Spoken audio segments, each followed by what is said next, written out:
Eto na, makinig mga SSS pensioners. Ngayong Lunes na, January 5, 2026, ang SSS pwede na. Yan ang ating pag-uusapan sa video na ito. Hello mga ka-vlogs! Welcome dito sa aking YouTube channel. Magandang araw po sa lahat ng mga manonood. Saan po kayong dako sa mundo? Kumusta kayo mga ka-vlogs? Well, eto na nga po no, mga SSS members and pensioners. Ngayong Lunes po, January 5, 2026, ang SSS pwede na. Ibig sabihin po, ang SSS ay pwede nyo nang puntahan, pwede nang mag-walk-in o bukas na mula po sa main office hanggang sa mga branches nationwide. Dahil nga po, matatandaan ninyo na nagkaroon tayo ng mahabang holidays dahil nga po dito sa bagong taon mga ka-vlogs. No?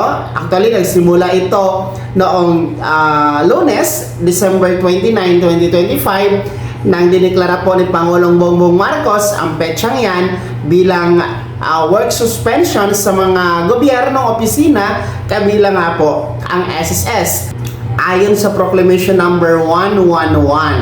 And noon naman pong Martes, December 30, ay nagkaroon po tayo ng regular holiday dahil nga po Rizal Day o araw po ng kaarawan ng ating pambansang bayani na si Dr. Jose Rizal.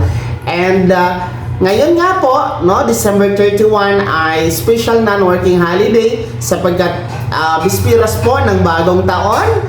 At bukas, January 1 ay regular holiday dahil bagong taon. Tapos yung January 2 naman, 2026, ngayong Biyernes, ay dineklara din po yan na work suspension ni Pangulong Bongbong Marcos para sa gobyerno, no? Ayon sa Proclamation number 111.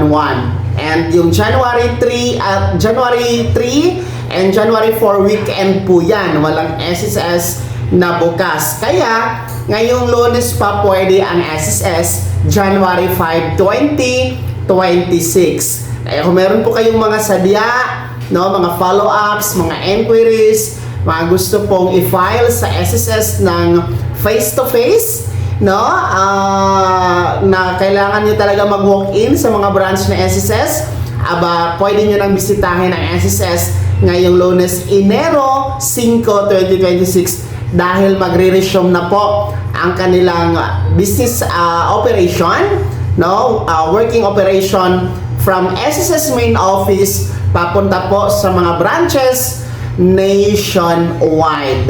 Kaya mahalagang paalala ito dahil baka sa mahabang holidays ay may mga nakakaligtaan kayo ha na i-follow up sa SSS, lalong-lalo na sa mga hindi pa nag-comply ng AKOP nitong Disyembre. Naku po, baka naabutan kayo ng deadline sa araw na ito.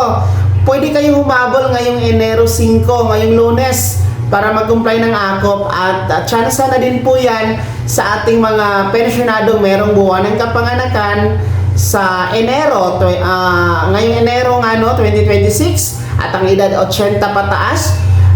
Pwede kayong mag-advance AKOP compliance na ngayong Lunes para sigurado talaga na hindi makaligtaan ang inyong AKOP compliance, no? Para tuloy-tuloy ang pagtanggap ng pensyon at hindi ito mapuputol temporary mga pensyonado. So lahat ng yan, lahat ng mga gusto nyong gawin na face-to-face talaga, no, sa SSS, pwede nyong gawin yan, mag-walk-in sa mga malapit na branch na kung saan andyan sa inyong lugar mga ka-vlogs. Ulitin ko, ngayon yung Lunes, Enero 5, 2026. Ayan, muli po, nice ko kayong babatiin ng advance Happy New Year, and sana po ay prosperous at abundant po ang ating 2026, at sana po ay nasa malulusog na pangatawan ang lahat sa atin mga ka-vlogs. Maraming salamat sa panonood. God bless mga ka-vlogs.